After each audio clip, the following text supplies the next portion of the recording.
Ladies and gentlemen, welcome back.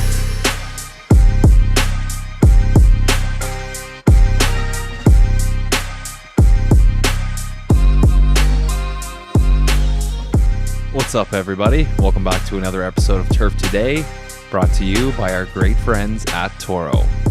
We're excited to have you guys with us today for episode number 94. And today's episode is a special one. We're sitting down with Zach Sack, who is the assistant superintendent at Butler National Golf Club, just outside of Chicago. Zach's journey into turf wasn't a traditional one. It started with a long career in baseball, and it took a life-altering moment to steer him into the industry we all love. He's got passion, perspective, and some incredible stories to share. From hilarious locker room moments to one story that might just send a chill down your spine. So sit back, tune in, and let's dive into this week's episode of Turf Today, powered by Toro.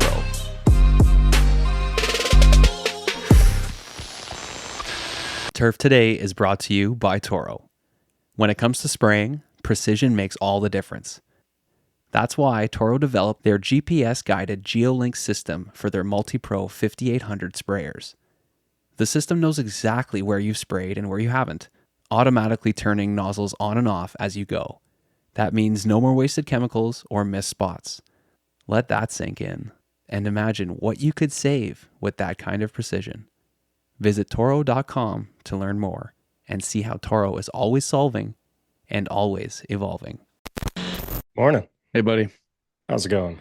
Not too bad, you? Good, thanks. Good to be home? It's great to be home. Yeah, a bit of a long trip for you? It was a very long trip for me, but a lot of fun. Got some work done, got some family time, got some beautiful weather out in Arizona. So what can you go wrong? A little bit of everything. Yes, sir. Love yes, it. sir. How you doing? You when's the big game? Was it last night or?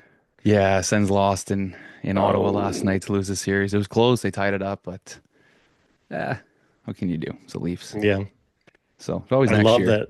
I love the note to get out of work and whatever you need to get out of for the Yeah, can you believe that? Yeah, the mayor wrote like on official letterhead, here's a letter to get out of any unnecessary meeting or anything that doesn't make any sense so that I could cheer on the Sens. That was pretty good.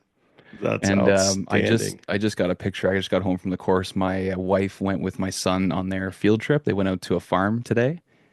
And she just called me and she's like, you got to check your phone. You got to check the picture I just sent you. And I was like, okay, we're about to jump on. She's like, no, check it. Like, so I checked my phone and it's a picture of Will with Brady Tkachuk. I guess Nah. he went out there with his family today. So my wife's like, I was like, Blake, like, you asked him?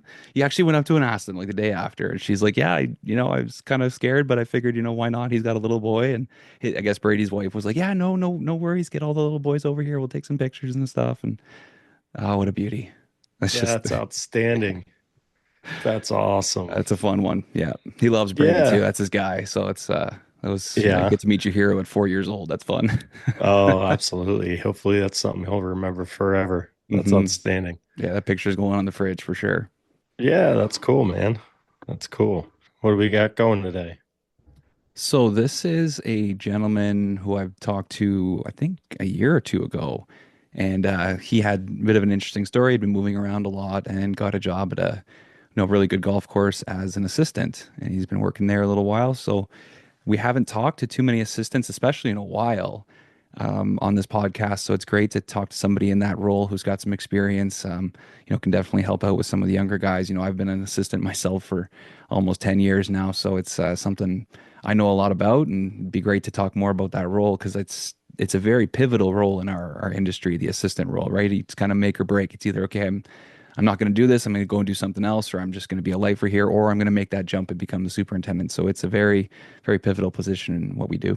It's it's a very important position. And, obviously these guys get in there and get a lot of the work done, and it'll be great to hear from him, learn about some of his experiences at Butler National and everywhere else he's been around. So looks like Penn State online. That's always fun. Yeah, I've been getting asked a lot about schooling lately, about that whole, do I take a certificate program? Do I do a 2 year? Do I dive into 4 year? Do I do it online? Do I go to the school? Yeah. It's a big decision. It's a big Yeah, it is, but decision. it's certainly it's an individual choice, I think. The more I'm going through the process now with my son, everyone's kind of built differently and learns Hmm. differently. And, I don't think he's the kind that can do it online. He's going to have to be there in person. And I think a lot of people are that way. They need to be there in person and soak it up and be surrounded by other people going through the same thing versus, online. It's typically very individually driven. You may have some Zoom calls and stuff like that, but you're not really getting to know the people, your peers, the ones going through it with you, and it's a lot more difficult to do some group learning and stuff like that. So yeah, everything. I think it's very much an individual decision and what's right for that person. So Yeah, you think about all the people we've talked to, there's no right or wrong answer. There's no right no, avenue. Like it's all no, about how you're going to do it, the people you meet, how hard you're going to work and yep.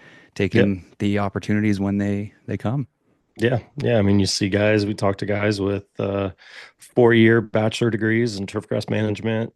We talk to guys with 4-year business degrees that have certificates, and everything in between. So um, there's several ways that you can get into this business. Again, there's no one way. It's all what fits your specific needs and your strengths and weaknesses and all that fun stuff. So uh, you know, it's lots and lots of ways. I'm rambling right now. I'm going on very little sleep. Oh Probably, no. probably like you. Yeah, yeah. I always find like, I work at the golf course all year Yeah, and you're getting up early and everything, but the first couple weeks when you're training staff and you got everybody in and the golf course is busy again and there's golfers everywhere, I just find those are the mornings. It's just so tough to get up and get in there. That extra yeah, motivation. So, yeah, I've been yeah. tired the last few days for sure. I'll bet. Yeah. So the course is open now. Yeah, we opened yesterday. Yeah, very Sweet, healthy. Just the way that our spring played out here, everything's very green and looking good. So, we're able to kind of, instead of playing catch up and starting to, having to do a lot of stuff, we're able to kind of start on some projects right away and, you know, sweet. start getting some stuff going. And we got an awesome crew this year too, which, we talk about on the show all the time. That makes or breaks everything. And we have so many great Yeah, guys and a few girls that work on our staff, and it just makes it so much fun throughout the day. So yeah. I love my job, man. Like I love being at the golf course and just being there. I even noticed the other day we were playing golf. And I love playing golf. I love the game of golf and the challenge and being an athlete and stuff. But getting to work on the course and just feeling that ownership or that pride of being out there in your work, and I don't know. I love working on the golf course. So it's that greenkeeper in me when I'm out golfing, or it's like I still enjoy doing other things out here too. Oh, absolutely. And now it's time for another installment of Ask the Agronomist, presented by the Andersons. From tee to green, goal to goal, and shoots to roots, nothing is off limits.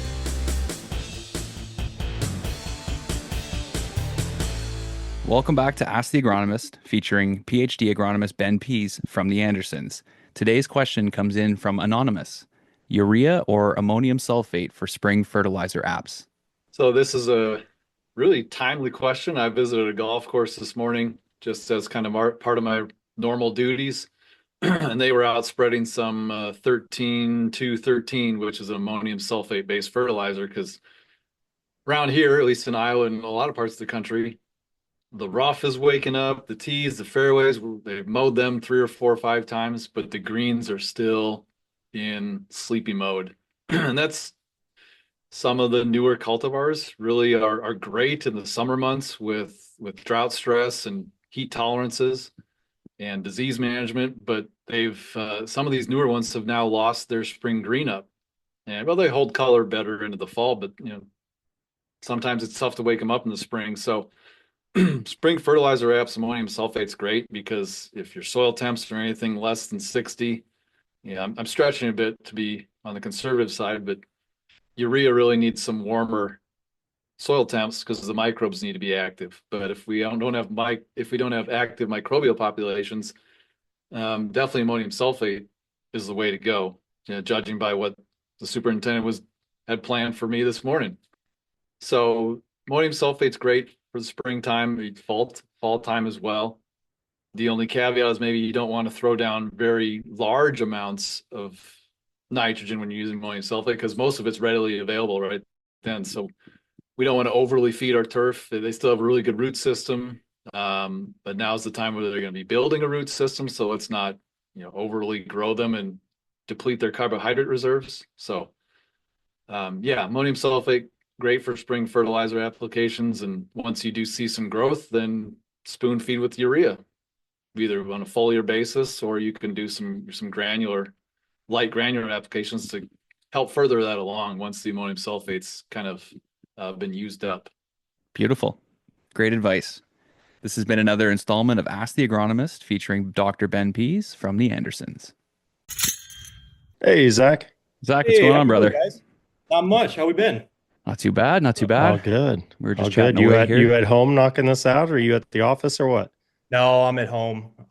It's some crappy weather out here, so it's been a wet, cold spring. So we're keeping the guys in. Nice. So- There you go. Where are we chatting with you today? I'm in Highland Park, but just Chicago. Chicago area, suburbs. I live north of the city. Where I work is west of Chicago, so pretty self-explanatory. Chicago. What's your commute with that Chicago traffic? Obviously, You in the know, morning's probably a little easier. Yeah, my biggest commute is going 15 minutes west to get to the highway. I live right next to Lake Michigan. And then in the morning, it's like 40 minutes. And then on the way back, it's called 294. So going southbound, that thing is just jam-packed, But headed back up north, again, it's probably 40 minutes. So it's continuously traveling, which isn't bad. It's better than just stop and go, stop and go. I used to live in the city, and it's only 15 miles from my course, but it would take me an hour, 45 minutes sometimes. And Wow. it's So brutal. White Sox or Cubs? Oh, Cubs all the way. Yeah. Nice. Yeah, Wrigley Cubs Field. all the way. Yep. I mean, Wrigley Field's a gym. Used to have season tickets, used to go to a lot more games, but working in the golf industry, half the games are at 120, can't make them.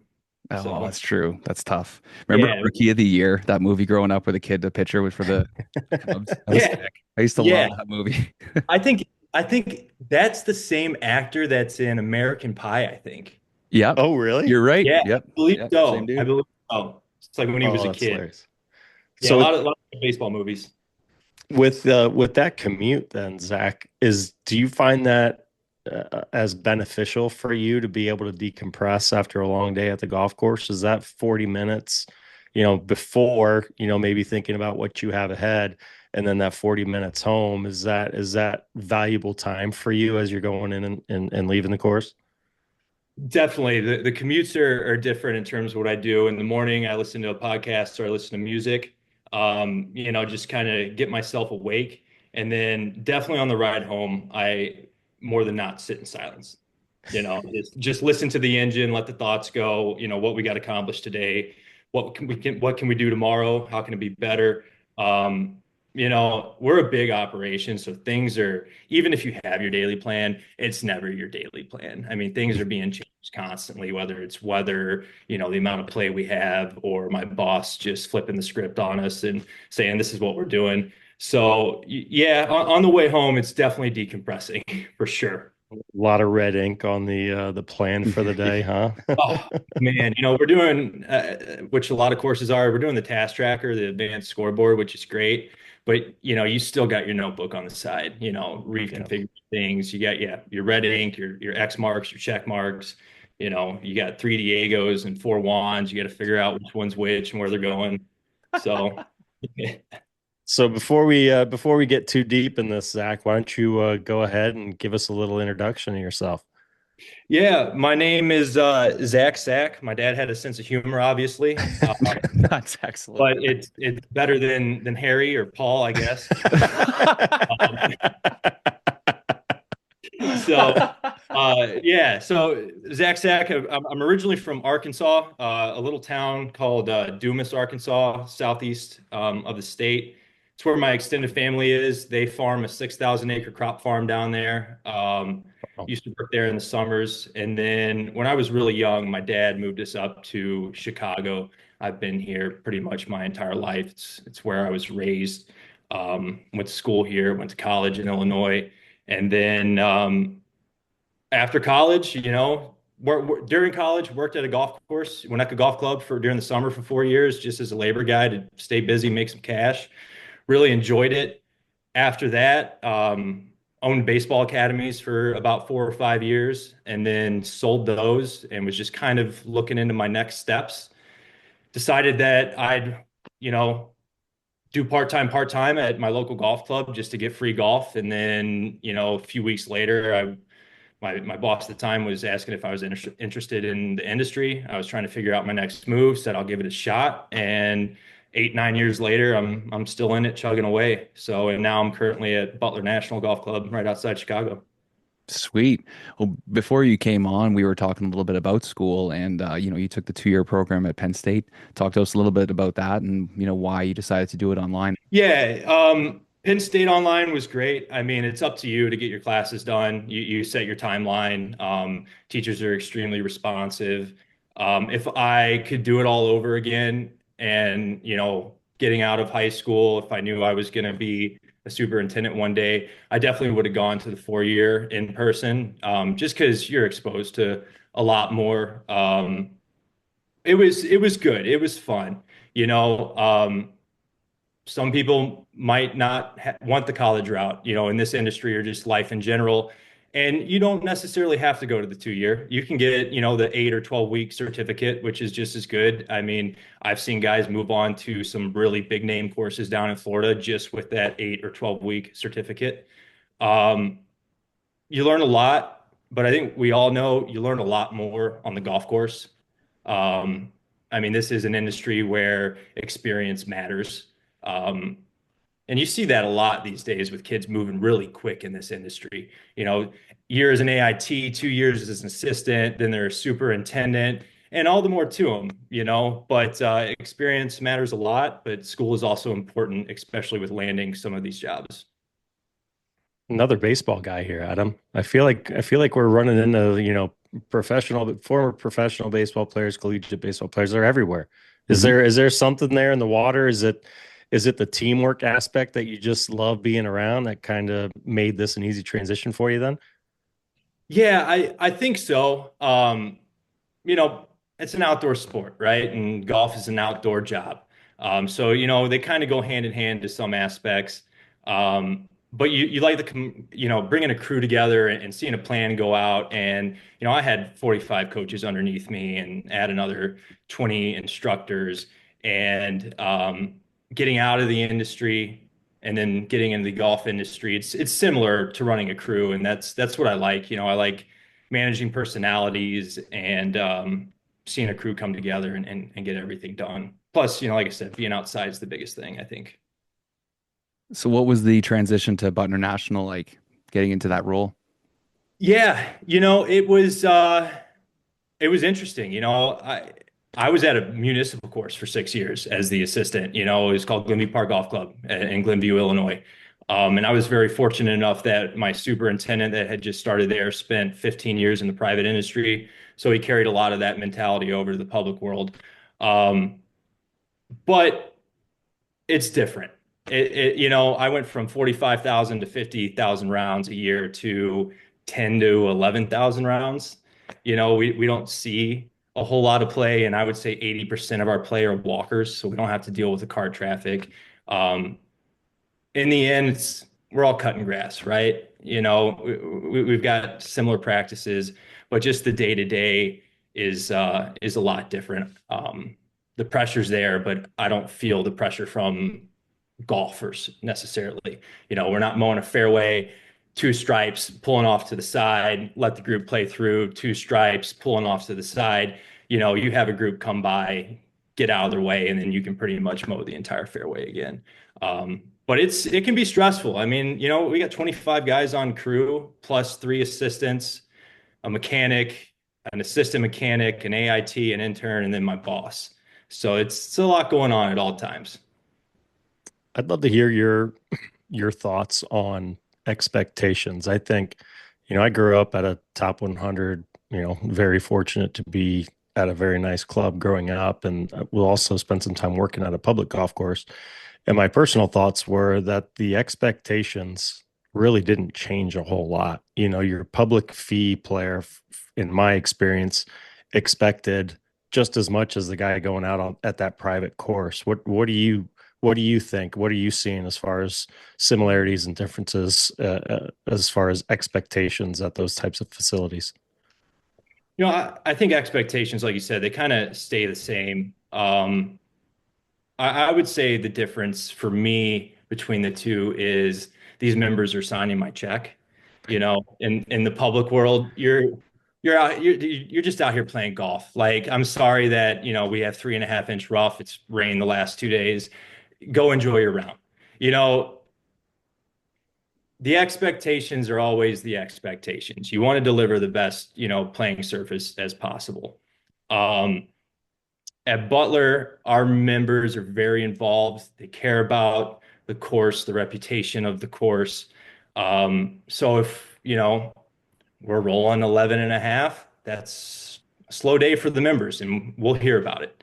If like we do the drill and fill, I'm pretty sure you guys are probably familiar with that. We've been having to come in every year, early October.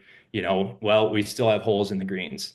Members know what's going on. They know the benefits of it, why we're doing it, but gives them a bumpy putting surface. So we'll hear about it. And then you get your complaints. Why are greens slower nowadays? Well, we've been open 3 weeks. I think we've had 100 players out. Plant health kind of takes priority at that time. We're not going to roll just to roll for X amount of members. So Memorial Day, things start to pick up for us, and then more complaints come in. But the public world's just a different beast. I mean, you are fighting players left and right, not only pace of play, but, hey, your guy was out there watering the green and, he only stepped, 2 paces off the green. I'm sorry, I'm sorry that the $80 you paid are now ruined. I'm just glad to be out of the public world personally. There were some times there where guys were pushing the button a little too much. You talked about the players that come out early and some of the things that they see and your priorities, and how the golf course may not be perfect for when those early rounds are coming up. How do you communicate with your members, and how do you set those expectations? There's not anything in particular that we use. We try to keep a pretty open communication between us and the golf shop.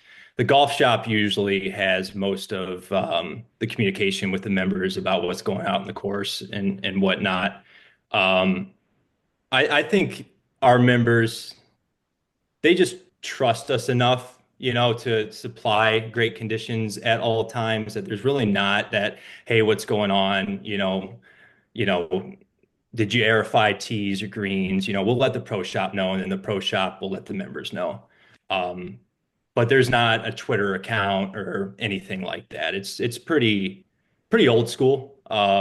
It's just straight golf. And yeah, I would say Butler is not antiquated, but it's got that old school mentality to it. So You guys have hosted a few Corn Ferry Tour events, it looks like. How do you guys kind of prepare for an event like that where you're going to have thousands of people showing up at the golf course?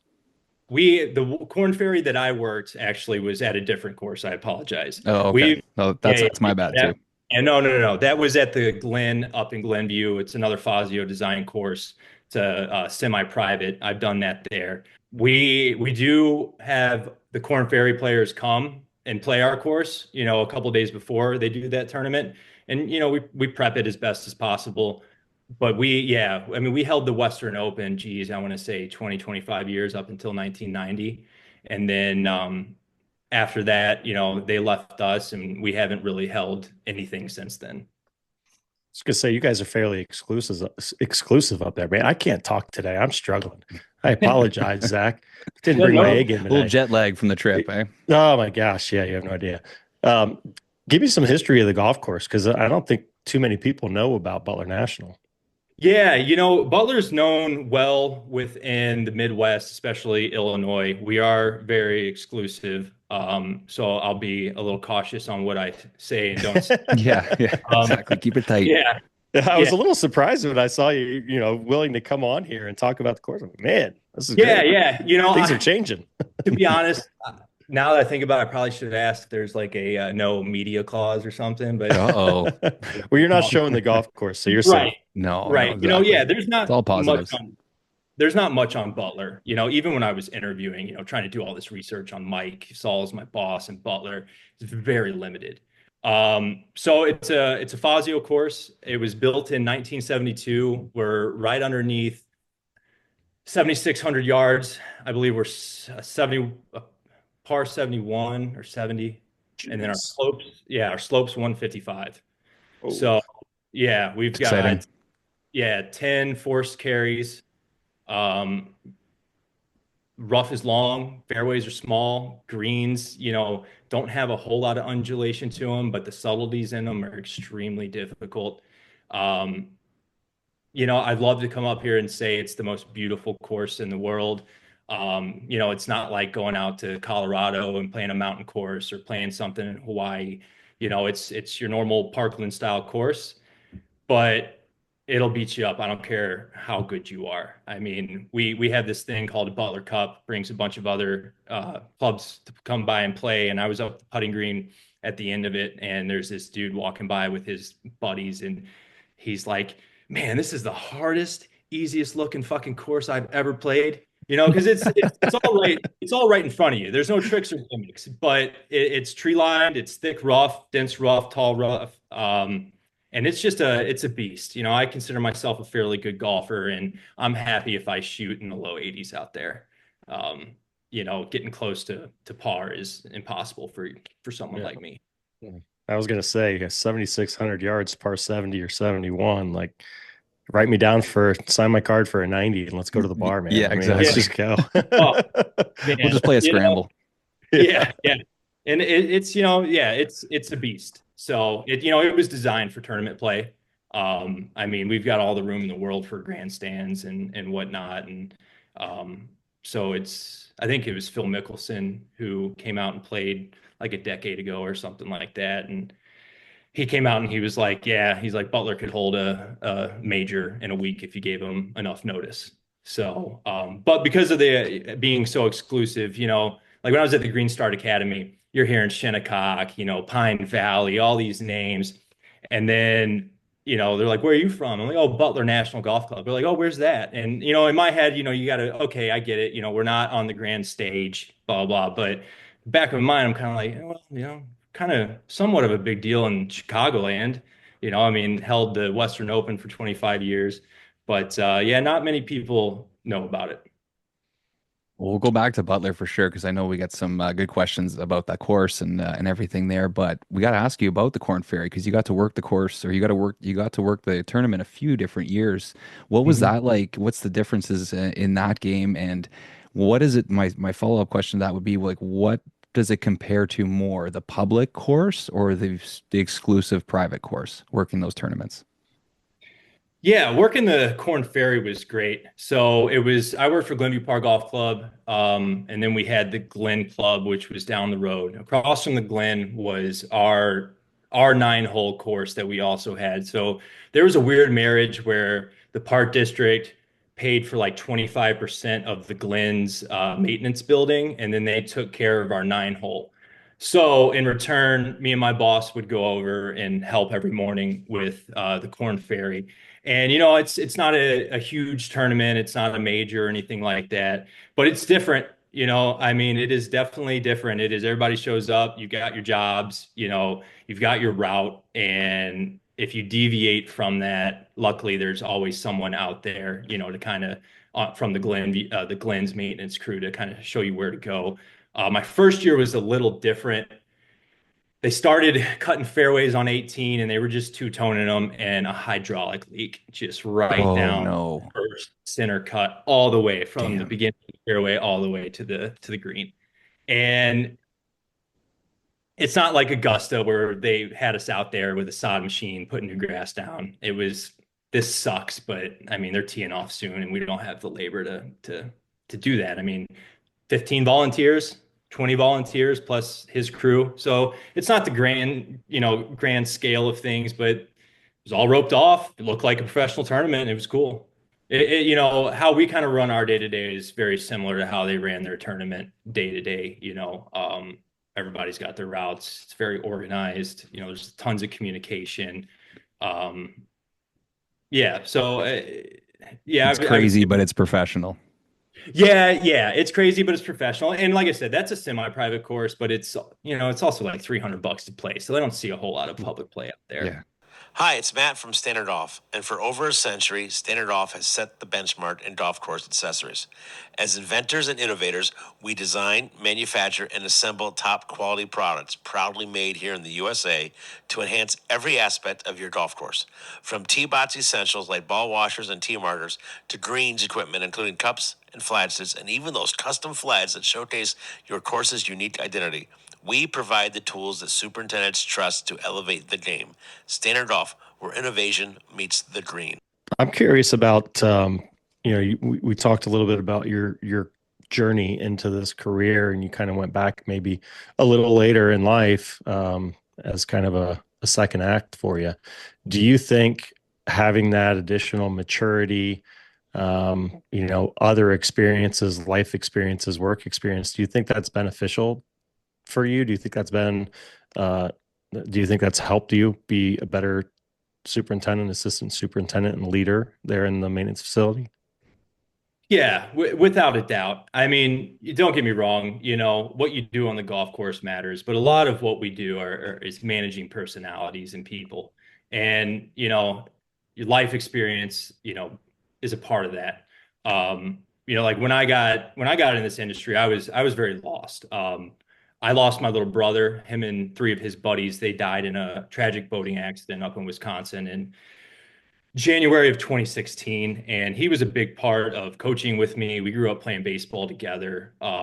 So I stuck with baseball for another year and a half, and then completely got out and was just was looking for happiness elsewhere. The one thing that you're so involved in and delved into, and it brings you this joy, and you have this commitment towards it, and then some event happens you have no control over and just takes everything and rips it away from you.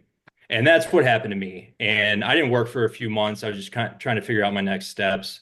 And losing my brother at the age of 24, 23, 24, 25, somewhere around there, it matured me quick. And one of the biggest points would be that life is just so short, and not getting upset at the things that you can't control, something with extenuating circumstances. And I learned that through my brother's death, and I bring that to my crew, because it's very easy to get upset. Things don't go your way. You got rain, you can't, put the drop seeder on your tees to get them going. And I always, am really good at, okay, there's always tomorrow. Sure, it might push us back a week, but everybody relax. Tomorrow will be here. It'll be a better day, or at least we'll try to make it a better day. And I wouldn't have had that mindset so well stuck inside of me if my brother hadn't passed and matured me that way, for sure. It's heavy, dude. Yeah, hey, right. I try to keep a positive light as best as possible. We've all done dumb stuff in our lives, and probably we're closer to death than we ever will realize, right? I mean, I remember bombing a hill on a longboard going like 40 miles per hour with my buddy in his truck following me behind to see how fast I was going. Like, had I fallen off that, like, God knows what had happened. Some people aren't as lucky, and that's just kind of what happened with my brother and his friends. And it gives you a different perspective on life and what's important and what's not. And what's important to me is my family and my friends, taking care of them, and taking care of a golf course and its members. And to some that might seem like a simple life, but typically those that have had a hectic upbringing and start to life will typically want a boring kind of, it is what it is, none of this, just kind of straight across. And that's kind of where I'm at. So You touched upon it a little bit. I'd love to hear you kind of expand on it, though. Like, having that perspective, how does that change everything from a work, even in just your general everyday life? I mean, how does something like that impact you and change your mindset? yeah, it changes everything. You got two roads you can go down depending on where your life's at. You can learn from this, or you can just kind of push it aside, never deal with it, and continue on with life. Um, Not to say that I was a bad person. I've always held myself at good moral standards, but it shined light on areas that I needed to work on. I realized that I was really selfish with my time. Like with friends or girlfriends or family. Like if I didn't want to do something, well, my view was it's my time. I can do whatever I want with my time. Um, and other aspects of life, and everything just kind of changed. And you bring that to the crew, because we can have these horse blinders on, right, where we're just so focused on what needs to get done. And when that doesn't happen, you can freak out a little bit. The pressure's there. And again, I always kind of go back to there's always tomorrow. Like the hardest thing to do in this industry is to do nothing at all. I'm sure we've all heard that a billion times. Like, oh, it's gonna rain tomorrow. Well, we could probably push this. And I feel like me and my boss Mike are really good at knowing when to push the envelope and when not to, because of that mindset of, well, there always is tomorrow. And then you just want to be a good person. Like I said, life's short. You want to be a good person. You want to help your crew out. You want to help them succeed as best as possible. And what I've started to realize is, these guys want more responsibility. The more responsibility to give them, the more in tune they are, the better they are. And all of a sudden you got this well-oiled machine, and you've got people that are in management roles that see the big picture, but also understand that shit happens. Equipment breaks, hydraulic lines leak, shit doesn't get done, miscommunications out there. I mean, it's chaos at all times, and you just got to keep a cool head and compartmentalize and keep a really level attitude to everything.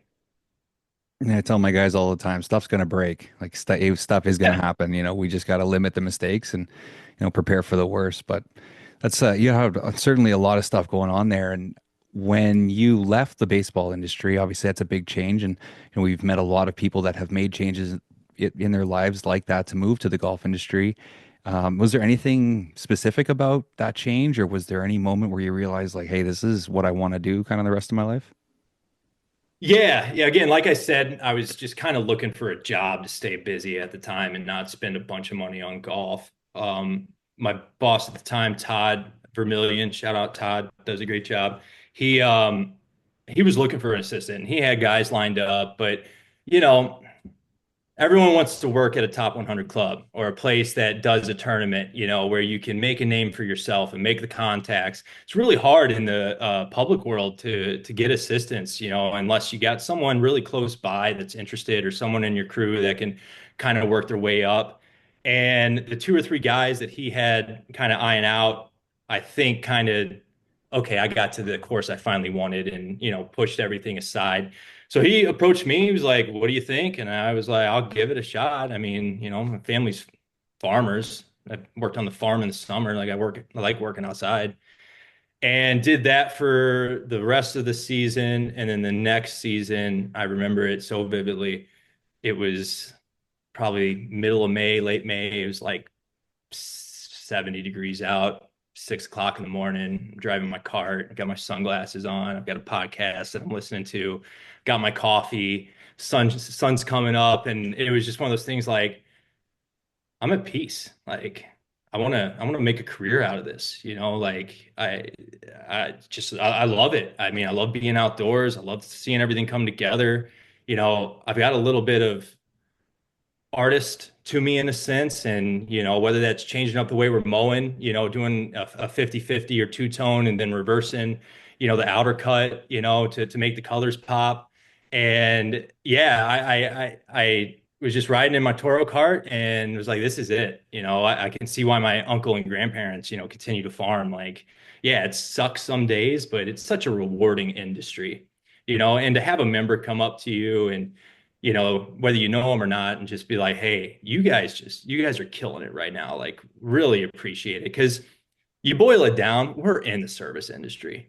I mean, Mhm. we're superintendents, but we're taking care of people's playgrounds essentially, and it's a service industry. We're serving them with the best possible playing services we can, and we've got to remember that. And yeah, so that was it. And it was like one of those come to Jesus moments, like the sun was coming through like the clouds and shining down as if Jesus was like going to come down and be like, "This is it, man." So yeah, it was wild. Because I never thought you could have told me when I was in high school, "Hey, you're going to be a golf course superintendent." I would have looked at you and not even said anything to you, just walked off. So what are some of the things that that Todd and now Michael, what are some of the things that those guys have done to help prepare you for current and future success? Yeah, so I'll start with Todd. Couldn't have asked for a better boss to enter the industry with.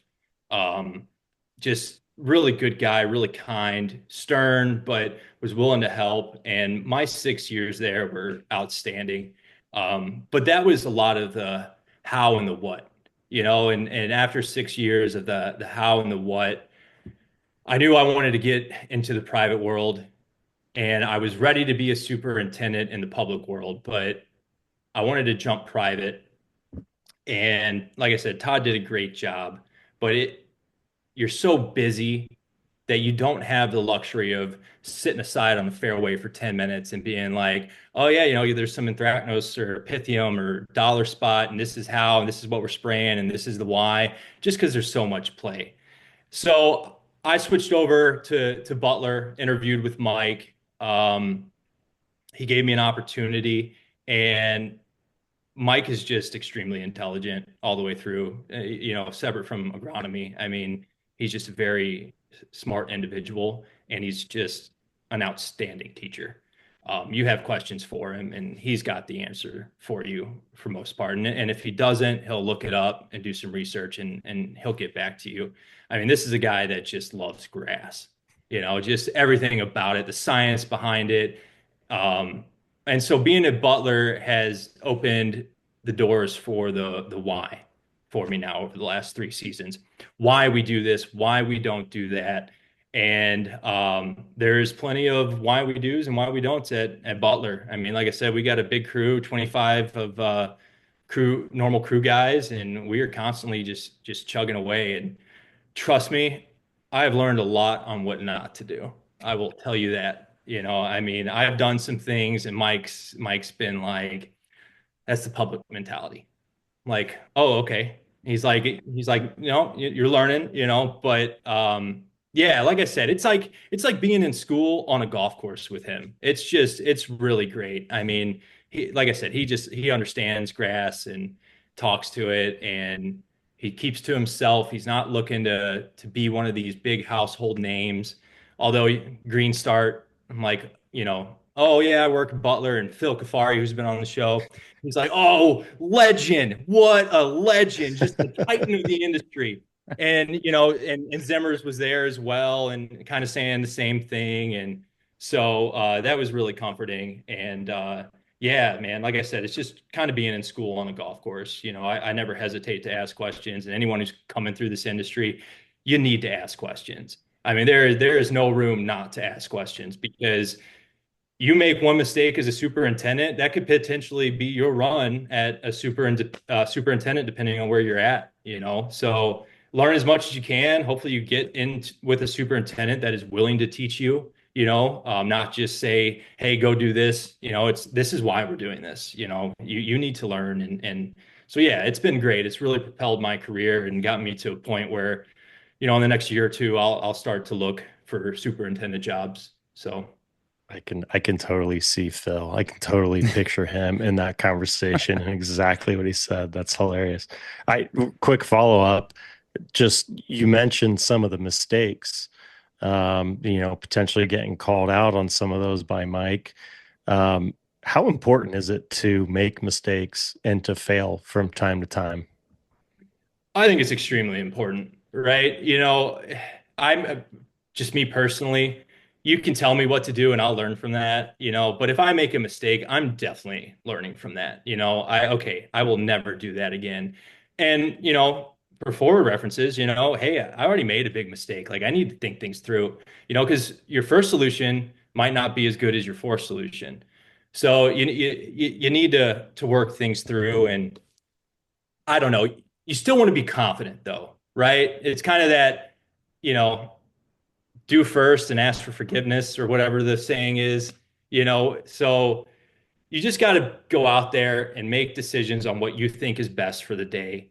And if you mess up, you mess up. You got to remember you're an assistant. You're still learning, right? And even the guys at the top 100 courses, Cypress to Pine Valley to Monterey, all the way down to Florida, they still make mistakes. We all do, like whether that be you get a sheet from your superintendent and it's like, okay, well, I've got my rate, but my quantity doesn't match up. Simple things like that. Perfection isn't attainable, but I do believe that making mistakes is very good for your development as an assistant, and the realization that you can limit your mistakes, but they're always going to happen. For example, so I was on a box 18 green, which is near the clubhouse, working on the satellite, fixing a pump board or distribution board or something like that. We had our intern. He was showing up to interview our potential intern, and I hear this, "Hey, how you doing?" And it's like the third week in May. It's like 38 degrees out. This dude, he's got like 6-inch seam shorts on. Oh yeah. And, oh yeah. Is he And Australian? Ready to no, go. no. He's from, Okay. I don't see any names. He's from the East Coast. And Okay. this white polo that was like super tight. He's well built. His nipples were just sticking out rock hard. And I'm like, can I help you? He's like, oh yeah, I'm here to interview for Mike, for the intern position. I'm like, oh, okay, yada. Fast forward, we get him on the sprayer, and we do a lot of spraying. We don't really mix, it's usually one chemical at most, rarely two chemicals. So we got 3 sprayers, they're going out constantly. Well, our intern, he had a somewhat complex spray. It was like we're mixing like 4 things with a PGR. And I give them a sheet. I highlight everything, what you're doing, your rate, your amount, the machine you're doing, direction, whatever, PSI, mile per hour. Very detailed, very hard to mess up. And I always tell them, check your sheet 3 times. So he goes and he mixes up. And I go, I'm checking greens and speeds. I come back, I'm driving past the chemical building, and I just kind of look to my right and I look in there, slam on the brakes. Like, I did not just see what I thought I saw. And walk in there. I'm like, you did not put all these jugs in there, did you? He's like, yeah. Why? He put 6 jugs of Paclo in a sprayer. Oh my God. Oh yeah. Completely mixed up. He saw the Paclo and then he saw the amount for whatever else we were spraying, completely mixed it up. So I called Mike on the radio. Hey, Mike, this is what happened. I'm standing out in front of our shop and I just hear the wheels coming around the corner. Oh yeah. Oh man, just Robin's racing, just burning them out. I don't think he'll listen to this, so I shouldn't get in trouble. But slams on the brakes, takes his hat off, throws it on the ground, and just reams me a new one. You need to be on top of these guys, yada, yada, yada. And, I take that criticism really well. He's no scarier than my mom or dad, to be honest. Like we're grown men. You can yell at me. We'll get over it. But my point is I learned very quickly, always, you don't need to micromanage, but you always got to check in on your guys.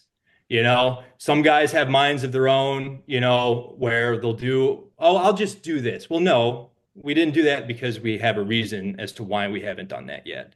And that was a big one for me, that there's no room for being mindless, at an operation, at any golf course, but especially a big operation where you got a bunch of guys, you got to be on top of it. And that was a huge learning moment for me, because I came from a place where we had 10, 11, 12 guys that just knew what to do. They'd been there for 25 years. You didn't have to, okay, you're doing this, go.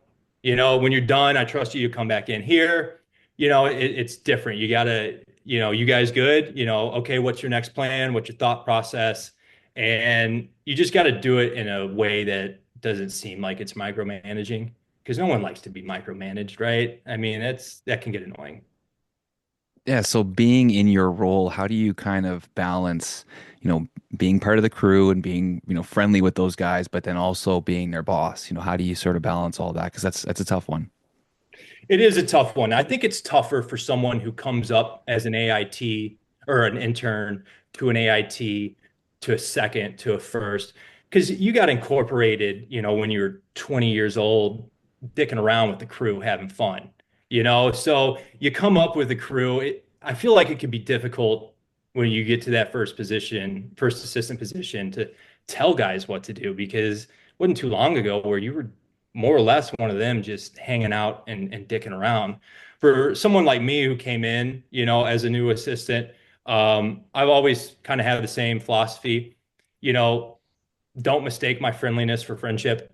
At the end of the day, I am your boss, but I will be friendly. We will joke around. We'll have a great time.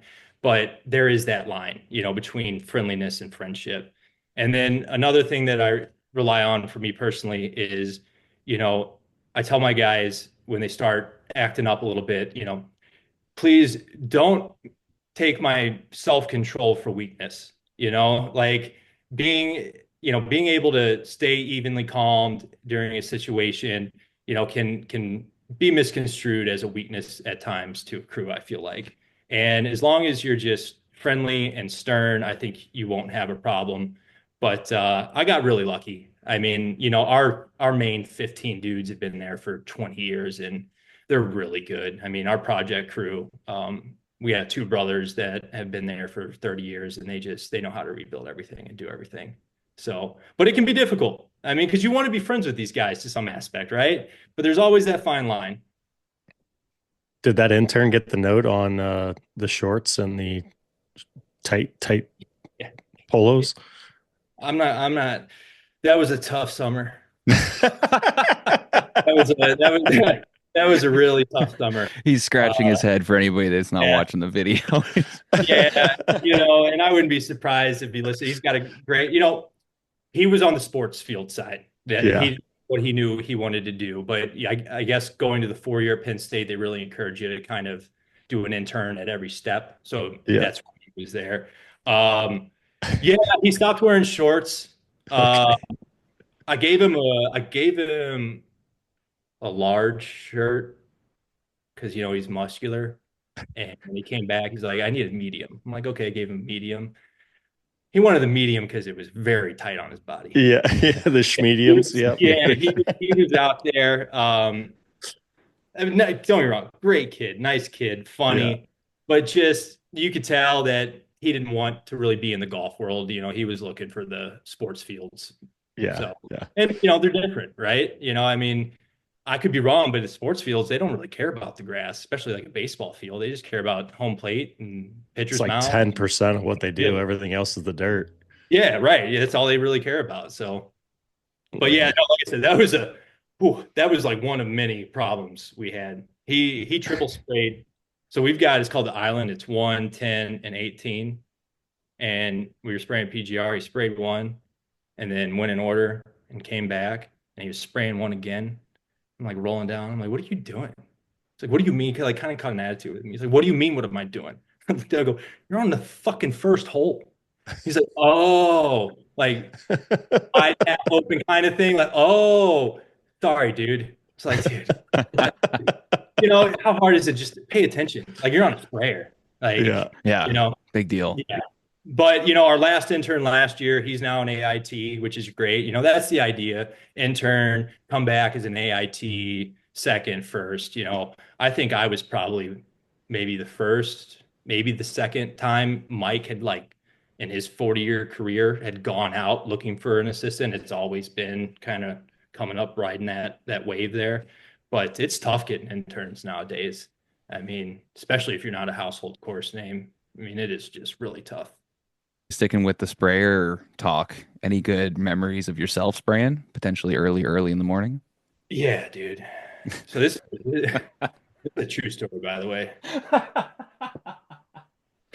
Excellent. So as far as I know, it's true. There's still times where I'm like, did that really happen? Or did I just imagine that? So being in the public world, our spray applications were at odd times. Like, you'd come in 8 o'clock at night, spray out 2 tanks for fairways, back at 3 o'clock in the morning, spraying out the next two. So I was spraying tees one morning. I was on the 15th hole, which is in the corner of our property. And you've got to go up front and back your sprayer up just to spray. And it's like 4:15, 4:30, pitch blackout. And I get in front and I like look behind me to like see where I'm at. And out of the corner of my eye, I thought I saw a figure standing, like lurking, like on the edge of the bushes. So I like whipped my head back around, didn't see anything. I'm like, what the heck? All right. Get back up there, spray my pass. Can't remember what we were spraying so long ago, but I do remember we had dye in the tank. Spray my pass, get lined up. I'm backing up. I get towards the back. We have a row of privets, making sure I don't back into those privets. And I see this white figure again in the corner of my eye. I whip my head around. There's this dude. It's like 50 years old. He's in a Hawaiian shirt. He's got these white shorts on. He's got sandals on and has got his arm in a sling. And he's got this bouquet of wildflowers.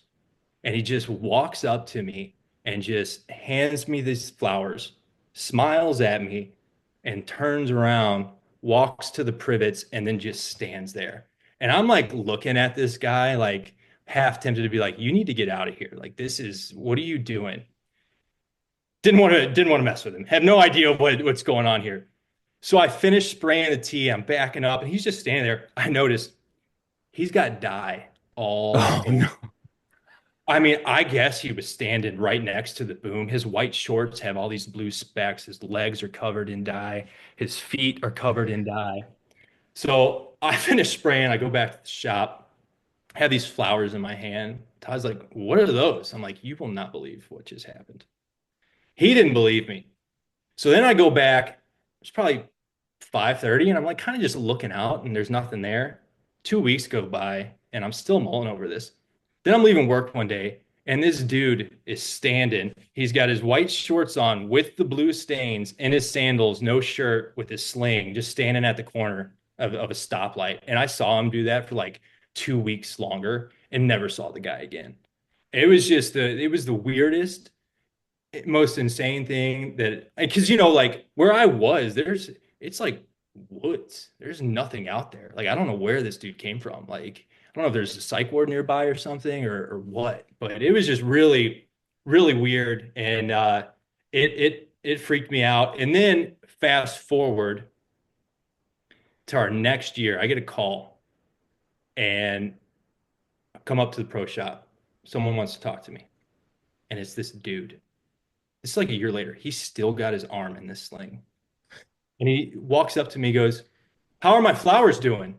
I was like, what? He's like, yeah, my flowers that I gave you, how are they? I'm like, oh yeah, they're doing great, man. They're really flourishing. They're really going. He's like, great. He's like, I hope you know that those were given with love. And I was like, okay, thanks, dude. Yeah. I don't know. My gosh. But it scared me. I mean, you're out in the middle of the dark on a sprayer. I mean, granted, our sprayer is lit up like you could see it from space. But yeah, that was a really, really weird one for me, man. I just never imagined that I'd envision something like that. It would have been great if he came up and said he was interviewing with Todd for an intern position, right? Right? I'm here for the interview. Yeah.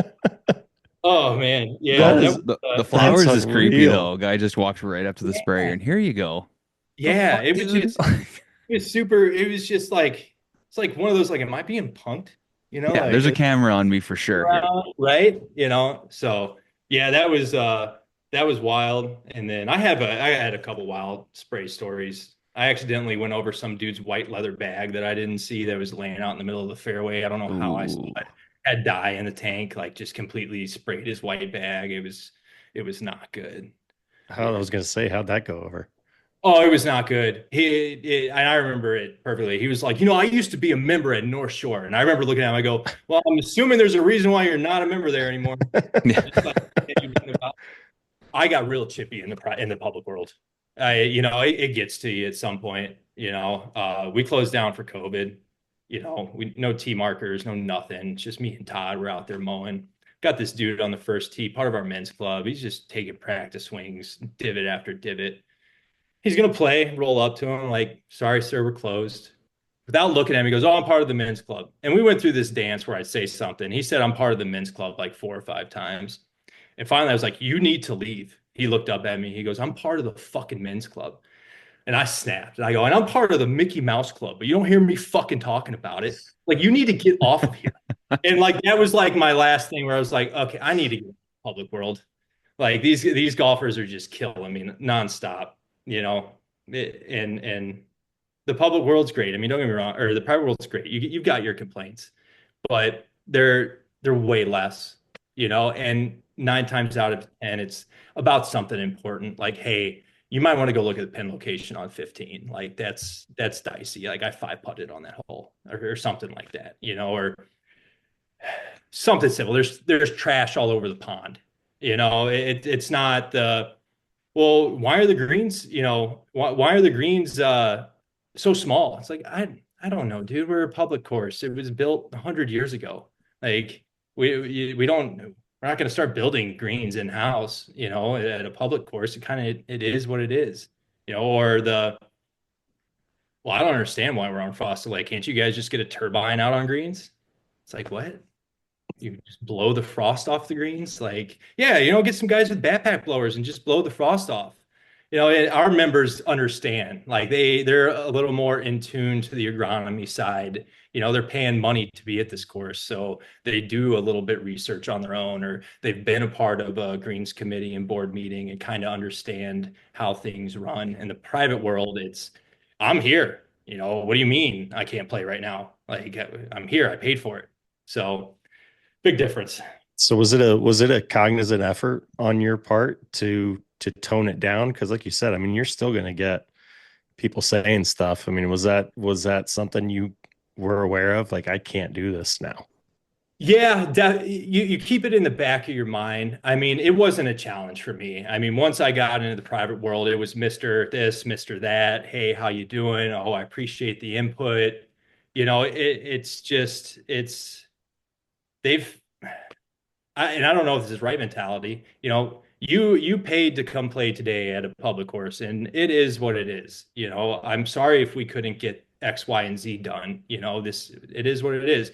In the private world, you know, it's very much, it is what it is, and it's the same kind of at all times. I grew up, you know, my dad is a member at a couple clubs around Chicago area, so I grew up playing in the private world, and kind of have always had that respect for the private world and the members. So I've never snapped at a member or at my current course. I also think it was a lot of losing my brother and that 4 or 5 year stretch of working through that as well. You know, that weighed on me heavily and definitely, you know, would shorten my temper with certain things at times. You know, now 10 years down the road, you work through it. You know, my personality and who I am as a person is completely different than what it was when I was working at my last course. So I think that's kind of got something to do with it. But again, like I said, you know, they pay big money for these courses, you know, and they sign my paycheck. The public players didn't sign my paycheck, you know. I mean, the private guys do, and I think that's kind of a big point in me keeping my mouth shut. I think you never know who anyone is, right? Yeah, you know, yeah. like, you know, I mean, like for example, I had a guy that reamed me in the public world and fuck you, motherfucker, and you know, you work on a golf course, you know, because this whole area is very affluent, and you know, you work on a golf course, you know, I'm in consulting, yada yada. Turns out the dude worked for my fucking dad. Nice. Yeah. Nice. Yeah. Oops. And I'm like, oh, small world there, buddy. Yeah. I'm like, dude, you know, so, and that was kind of eye-opening to me. He's like, you don't know. Did your dad have a talking to him then? No, but I did. You know, I was having dinner with my dad down at Hugo's in Chicago, and he's like, oh, I got 2 of my employees that are going to meet us. And one of the dudes, this is like 2 weeks later, and you could tell we locked eyes, and he knew my face, but he couldn't figure out where it was from. Oh my And gosh. I definitely remember. He's like, "Do we know each other?" I'm like, "Yes, we do." Like, yeah, you were the asshole like 2 weeks ago at Lindy Park Golf Club, and his eyes were just like, "I'm sorry, it was a bad day." I'm like, "Yeah, Yeah. Oh my gosh. yeah." It seems to me, Zach, you've got a very high emotional intelligence. You know, you're very self-aware. You mentioned earlier dealing with your staff members, and not to take your um, calmness, I guess, as a weakness. How important do you think it is to have that emotional intelligence, to be in control of your emotions? How important is that in this role? I think it's huge. You know, every personality is different, right? Someone that there are guys that I know I can, not that I do, but I could get in their face and yell at them, and they would take that as constructive criticism and wouldn't think twice about it. Then there's other guys who would just completely shut down, or take that as disrespect. Um, so you gotta, with the emotional intelligence, you got to be able to read your crew members' personalities and who they are. Like, I've learned that Hispanic people, they don't really catch on to American sarcasm. Like, I've learned that with my crew. Like, I'll be sarcastic with some of my main guys, and they'll be like, "Oh, really?" I'm like, "No, I'm joking." So the emotional intelligence part is huge in every aspect, not only managing the crew, but just with your job. Like I said, you got to know when to get upset, when not to, out in the course, and about certain things and things that are in your control and are not in your control. Um, but I firmly believe if you're able to read your crew members, you'll have a successful crew going forward. I mean, it's they're the ones doing the work, right? For the most part, like, don't get me wrong, my favorite job is walk mow greens. I haven't walked mow green in 4 years now.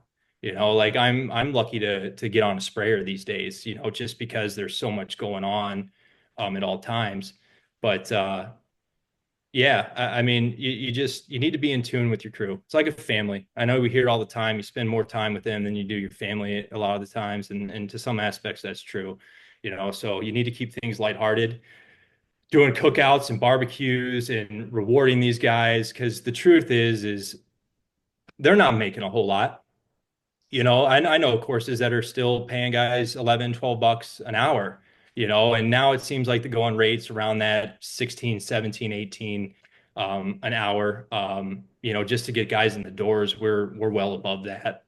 But at the end of the day, $22 an hour, that's still not a lot in today's economy. So you want to Not in Chicago. not, yeah, man. Holy moly. Don't even get me started about rent. Oh, or buying a house. Yeah. But I try, like, I'll bring donuts and coffee in once or twice a month to show their thanks. I'm always saying thank you. I'm always saying please. My tone is never too much with them. Like tomorrow, like, I've got a kid on the way, so we're clearing out a bunch of stuff, making a bunch of space. I've got like 5 bags of clothes and shit that I'm gonna take tomorrow, and here, have at it. This is my way of saying thank you. I'm sorry I can't give you a $5 raise. You know, um, so it's super important to be in tune with your crew and treat them well. Talk to us a little bit about the maintenance facility right now, because it sounds like it's a bit of a gong show over there, but big plans, right? Dude, Gong Show was a great statement right there. It is insane. I mean, so we're doing two phases. So we didn't do a complete knockdown. We're marrying a new building with an old building, which, if anyone's ever going to do that, don't. Just knock it all Just down. build a new one. Just just start it all over. Yeah, so we're in the final stages of getting our 10,000 square foot prefab building up and running. We actually got the floor scrubber today to do our final cleaning before we start getting equipment and everything in. But it's been a long journey. I mean, the erectors told us that we'd be up like December 22nd, and they were like 2.5 months behind. And okay, not that big of a deal, but it is when you've got just massive amounts of restoration to do around your shop. I mean, our shop is in the middle of the course, so it's ugly right now. I mean, we've been building mounds and berms, but it's all bare soil. Can't get any of the equipment in. We're out of like 15 or 16 containers. And you never know, you got a sheet, but you never know which piece of equipment is where. It's terrible for our mechanic. He can't get organized. It's just, it's been an uphill battle, man. I'm telling you guys, it is not been fun. I guess the good part is that we aren't displaced from our offices and break room right now. But that's the second phase. So they'll come in and completely redo our existing building, complete renovation. But that'll displace us in November. And I'd prefer not to be in like a little rental trailer during the winter in Chicago because it's windy and it's cold. Sucks. Yeah, need some extra heaters. Yeah, but it's awesome. It is so overdone. I mean, you light it, you turn the lights on inside, and it's like a freaking operating room. I mean, it is insane. Got heaters. I think ideally we stay around 55 degrees in the winter, so it's kind of cold storage, kind of not cold storage. But it entails a lot. I mean, my current mechanic got new grinders out of it, which is cool. There you go. So yeah, and I mean, this is more for him. I mean, he's going to be using all this stuff way more than we are, so he's pretty excited. But And that kind of, those little things make a big difference too, right? Giving the team a clean, safe environment to work out of, I think goes a long way in that morale for the entire crew. So that's exciting stuff, man. Want to throw it to you. Is there anything we haven't talked about that you want to cover? I want to say that this, for anybody thinking about coming into this industry, it's well worth it. Long hours at times, but it's extremely rewarding. It was tough 10, 15, 20 years ago, but the pay is starting to catch up. I mean, I'm seeing stuff for $130,000 for lead assistants in some areas. I mean, Wow. to think, 20 years ago, assistants were making 35 grand, and now 10, 15, 20 years later, you got $100,000 more at some places. It's huge, and it's a great community. And I would just highly, highly suggest anyone that's thinking about working outdoors, look into, becoming a superintendent. And the online program allows you to do it at your own pace. Yeah, that's awesome. Well, we Zach, we had a number of questions come in on our Instagram, and you did a great job in just going through everything you talked about today. You answered a lot of great ones. The one thing I did want to kind of end with was some advice for a young assistant. If there's a young assistant kind of running a crew out there, some of your advice from your experience for them. Yeah, just keep your head up. I think it's important not to have horse blinders on. Always have the grand picture in mind. I think it's also important you can take, what I've done. I was at just your local municipality course and got to Butler National, which is a very exclusive course. So don't let just working at a public course deter you from making that jump.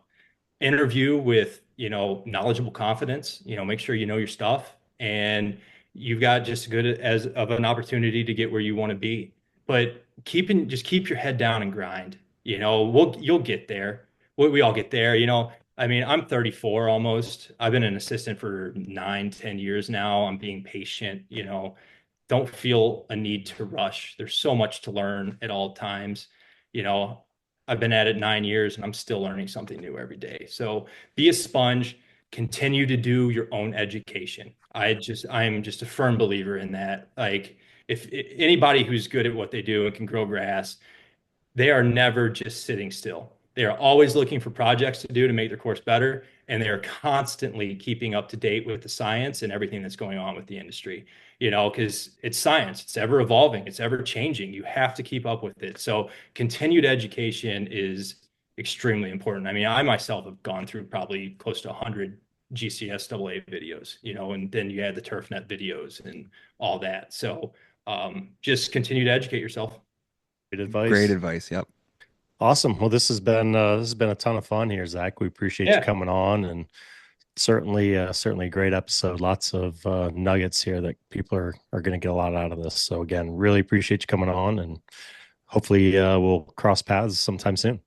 Yeah, for sure, guys. I really appreciate it. Thanks for the opportunity, and good luck going forward this year. Yeah, sounds good, awesome. Zach. Thanks. Hey, good luck with the baby too. That's exciting stuff, man. Yeah, thank you. All right, guys, we'll talk. Okay, All right, man, take care, brother. This episode of Turf Today is also brought to you by Apex 10, a natural biostimulant made from peat humus. Backed by global research, Apex 10 boosts plant health, cuts irrigation and fertility needs, and it's even registered for organic use. Elevate your turf naturally with Apex 10. Follow them on Instagram at Apex10Life. Oh man, Brought that was the energy. outstanding. Yeah, Yeah. yeah, great interview. Great guy. Yeah, sometimes when we bring people on who neither of us know or have like a previous relationship with, sometimes it's a bit of a gamble, but he's awesome. Yeah, A lot of great yep. advice there. So fantastic. Certainly very knowledgeable, very mature, great mindset. That's certainly what you need. 100%. So what's next for you? Where are you headed next? It's the gauntlet, man. The gauntlet. Yeah, I apologize. You're gonna have to do a lot of editing on that one. It's been so what, Tuesday night, got home around midnight, woke up at 4:30, woke up at 3:30, drove up to Detroit. It was a 1-day trip, came right back, woke up at again 3:30, started driving over to Oakmont yesterday. They just had some weather stuff, and so luckily was able to turn back around after we had to cancel that one. So had 2 unexpected days at home, which has been nice. But no, what am I doing?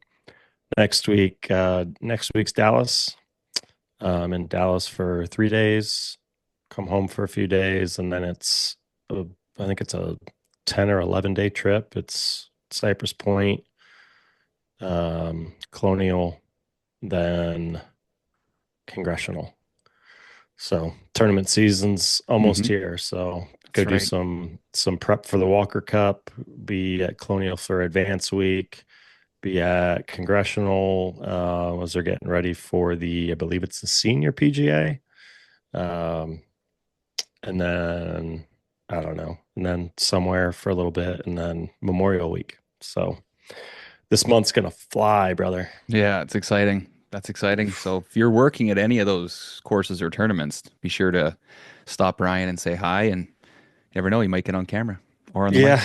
Yep. Yeah, it'll be Advance Week for Colonial, so I unfortunately won't get to see everybody. I find you see a lot more during Advance Week. It's usually rinse and repeat come tournament week. You know? Definitely. But I'll be at Congressional for, I believe, Monday of tournament week. So then I got to get out of there before everything kicks off and get home. So awesome. It's gonna be busy. All right, man. All right. Good episode. Have a great weekend. Yeah, you too. Yep. See ya. Ladies and gentlemen, keep those real sharp.